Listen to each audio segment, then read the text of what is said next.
اوپر ذمہ داری بھی رہتی ہے۔ مثال کے طور پہ ایک اسکول میں ایک پرنسپل کا عہدہ اور پرنسپل کا آنر ایک ٹیچر سے زیادہ ہے، ایک ٹیچر کا عہدہ، ایک ٹیچر کا آنر ایک کلرک سے زیادہ ہے۔ اسی طریقے سے ایک پرنسپل کی رسپانسبلٹی، ذمہ داری ایک ٹیچر سے زیادہ ہے، ایک ٹیچر کی ذمہ داری ایک کلرک سے زیادہ ہے۔ اللہ سبحانہ و تعالی ہمیں اس آیت میں فرماتے ہیں کنتم خیر امۃ اخرجت للناس، کہ ہم سب سے بہترین امہ ہیں ساری دنیا میں۔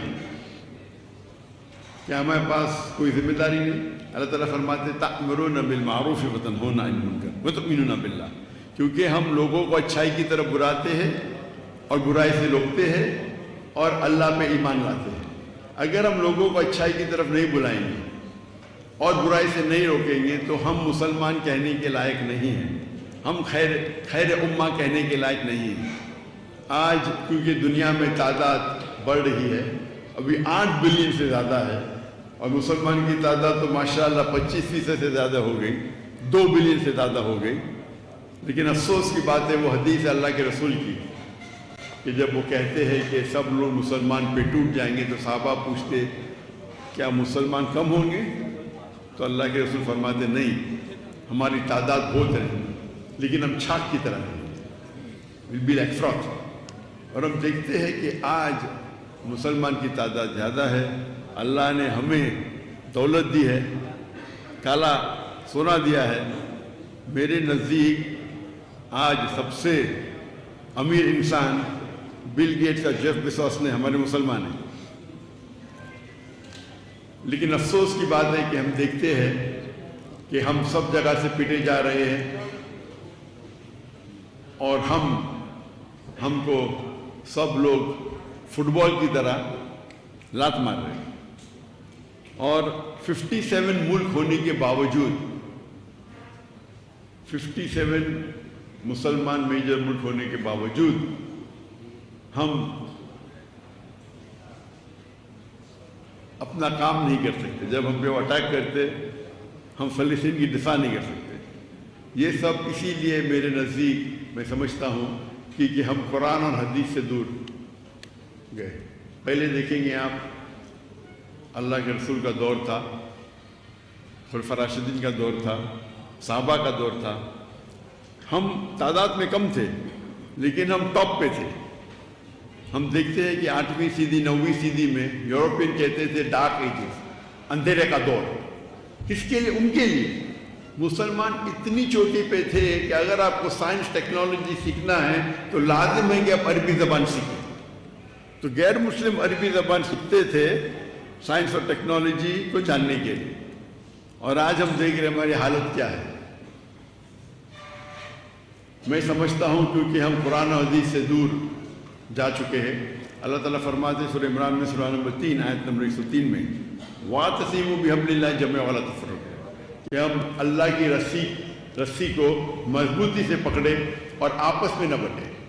اللہ کی رسی ہے قرآن اور صحیح حدیث۔ اور ہم دیکھتے ہیں کہ ہمارے معاشرے میں کئی فرقے ہیں۔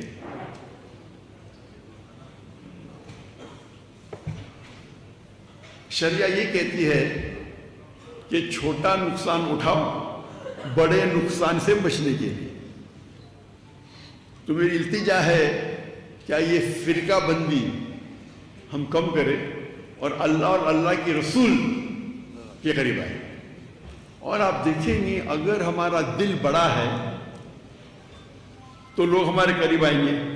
ہمارا دل بڑا ہے اگر ہم کمپرومائز کرتے اس کا مطلب نہیں کہ ہم ہمارے عمل پہ کمپرومائز کر رہے ہیں۔ قرآن کی آیت ہے سورہ عمران سورہ نمبر 3 آیت نمبر 64 میں تعالوا الی کلمۃ سواء بیننا وبینکم، آؤ ہم اس بات کی طرف جو آپ پر ہمیں یکساں ہے۔ یہ اکثر اس کے پہلے اللہ تعالیٰ فرماتے کل یا اہل کتاب، کہو اہل کتاب سے، یہود و نصارہ سے۔ لیکن یہ آیت باقی غیر مسلم کے لیے بھی لاگو ہو سکتی ہے، چاہے وہ ہندو ہو چاہے بدھ ہو، ہر غیر مسلم کے لیے لاگو ہو سکتی ہے۔ اور اگر آپ ایک سٹیپ آگے جائیں گے تو میں کہتا ہوں کہ آپس میں جو مسلمان میں اختلاف ہوتا ہے تو یہ آیت ہم مسلمانوں کے لیے بھی استعمال کی جاتی ہے، ماسٹر کی ہے۔ اور آپ دیکھیں گے کہ اگر ہم اللہ کے رسول کو اور اللہ کو آگے رکھیں گے تو لوگ آپ سے جڑیں گے. اگر میں جانتا ہوں کہ یہاں کے سب لوگ توحید مانتے ہیں اور میں توحید پہ تقریر دوں, کیا فائدہ؟ میں بھی 1%, 2% آپ کو فائدہ ہوگا. لیکن جب ہم توحید کی بات کرتے ہیں اور دیگر فرقے والے کو دعوت دیتے اللہ اور اللہ کے رسول کی, اور چھوٹی چھوٹی اختلاف کو بازو رکھتے ہیں, تو آپ دیکھیں گے آپ کی دعوت اور مقبول ہوگی. اور یہ اصول ہے کہ فتنہ قتل سے اور بدتر ہے. تو آپ دیکھیں گے کہ میں شیخ دیدار صاحب سے متاثر ہوا اور دعوت کے میدان میں آیا تو پہلے جب شروع کیا میں ایک دم نرم تھا, کوئی رزلٹ نہیں. پھر میں ماشاءاللہ ایک دم شیر بنا دیدار صاحب سے زیادہ. اس کے بعد پتہ چلا جو آیت میں پڑھتا ہوں, ادعو الی سبیل ربک حکمہ, حکمہ سے بات کرو, کبھی نرم, کبھی گرم, کبھی سخت, لیکن اکثر نرم ہونا چاہیے. ضرورت ہے تو شیر کے جیسی بات کرو, لیکن شیر کو گرجنے کی ضرورت نہیں. وہ جنگل میں آ جاتا ہے تو لوگ سمجھ جاتے ہیں کہ یہ شیر ہے, گرجنے کی ضرورت نہیں.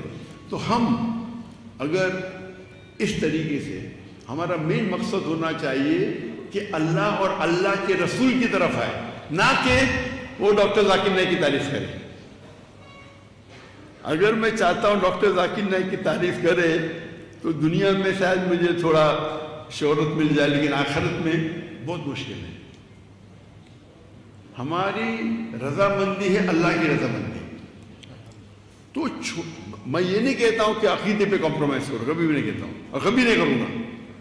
آپ نے دیکھے جب اسلام آباد میں خواتین آ گئے تو میں میرے حجاب نہیں توڑ سکتا ہوں, میں اتر گیا, دنیا مجھے گالی نہیں چلے گی.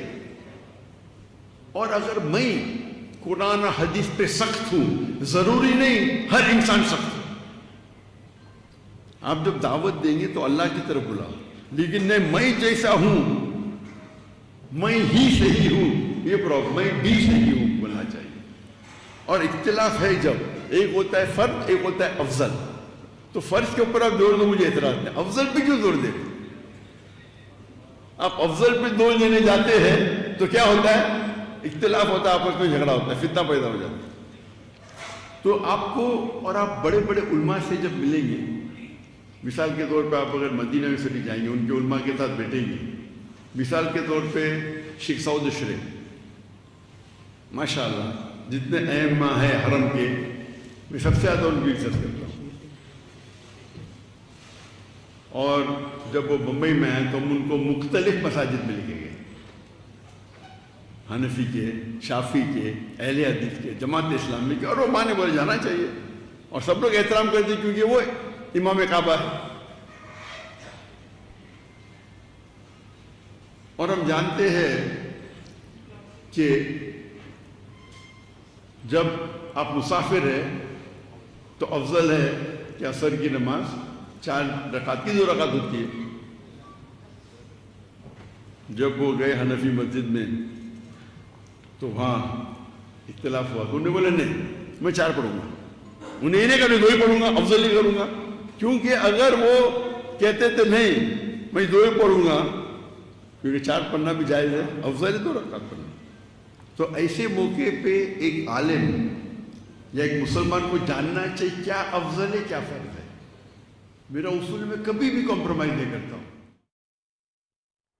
جی ناظرین, مذہبی اسکالر